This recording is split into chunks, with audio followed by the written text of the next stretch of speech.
it's a risk to our owners, and we're not able to do a background check on your tenants. How do we respond to that?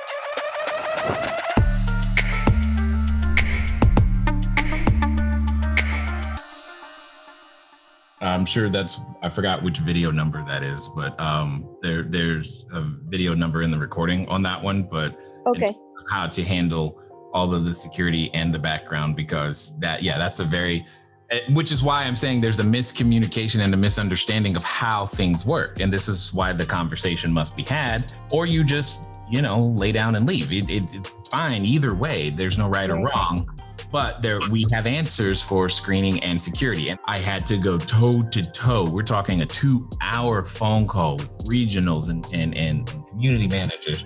I think I actually recorded that one. Anyway, on the phone, helping them to understand that they are taking a greater risk than we do.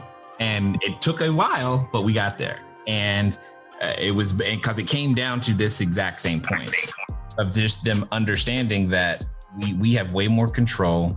We know way more about these people, and we can get rid of them if there's ever an issue faster than you can. So help me understand how we're not the same. And and ultimately what it came down to, I believe her words were, so we went back and talked to the owner and we realized you're right. That's awesome. Great. Thank you. Glad to hear it. So yeah, it was definitely, like I said, that's how I know it's a misunderstanding. That's also why if you're running the system the way that it's outlined, you have all of the defenses already in place to prove it. And anyway, so it ends up working for you there in that way as well. Thank you. You brought up a really good point about it's easier to get rid of them than your current tenants, because tenants, they have to evict, but we don't. Exactly. Jay, what do you think about these short squeezes going on right now? I was waiting for it. Waiting for him. I think they present a unique opportunity that you should decide whether or not you wish to participate in or not. I've already participated. Okay. Well, then it sounds like I know what you think. Right.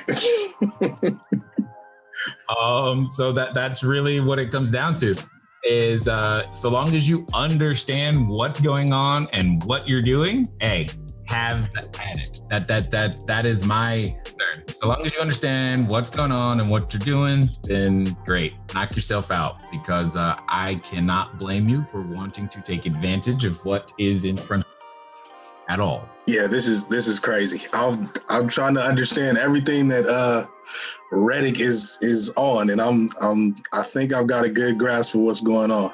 Right. It kind of came to my attention mostly because I'll say it this way.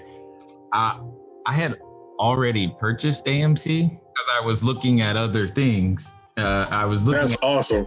other reasons before started, and then I'm like, well, So yeah, I all I'm gonna say is I would take advantage of it as long as you understand it. That's what I care about. If you understand it, then you're good. Because these things, I mean, it's not unique. They've happened before. Now, I don't know if there's been one this big. Like, this is nuts. Like wow, this is nuts. I just got in today, so I'll see what I can do. Yeah, but hey, I totally understood. When a hedge fund or any stock that's publicly traded, it's public information to look up how many shares or what percentage of all of their shares is in a short position, okay? So 2 things happen simultaneously. 1, GameStop was horrible. They were going down the tank, okay? So they were being shorted, which made sense. And earlier this month, they made a CEO change because they're fighting to stay alive. GameStop has a lot of fans, the retail store. Those fans are typically engineer types who, well, when it comes to data and research and all that type of stuff, they can do that themselves. there's a hedge fund that has a very massive, as in billions of dollars of short position. So they, when the new CEO came in, that got everybody excited. Well, they got some stimulus money, and then they started purchasing not just the shares, but the options. This is where it broke for them. And what happened is, because the options are so full of leverage with it, what ended up happening is that you had a situation in which a lot of shares, more shares were being purchased than actually were available, thus increasing the price faster than the person in the short position could close their position. So the brokers started closing positions to protect their business, which means they started buying back the shares more or less on behalf of their client and sending out a bunch of margin calls. I think last week, one of the major shorts had to borrow an additional $3 billion to try to keep his position alive. And it's still going because they're understand you got two sides that are literally fighting for survival for all intents and purposes. And that's what's happening. He was selling short and got caught. And then so right behind that, there's a online group who then realized that, hey, why don't we start looking for companies who have an outsized short position and start buying those. Every time they're closing their position, they have to buy at the new current price.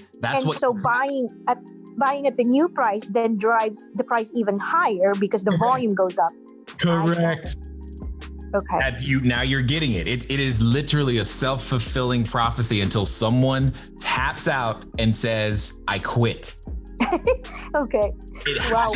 Literal I quit moment. We'll call it it's like a stock market wrestling WWE situation. That is what we're talking about right now. And if you go to the forum that they're on, it has become more of a let's continue to stick it to them because we can. Because again, there's a fair amount of hate for short sellers, okay, to say the least. There's a fair amount of hate for short sellers. And to say that Elon, for example, doesn't like short sellers is an understatement. He tweeted about it. And because he knows if he tweets about it, more people are going to go buy the stock. He tweeted about it, and a lot more people bought the stock yesterday, thus causing the short sellers again more pain.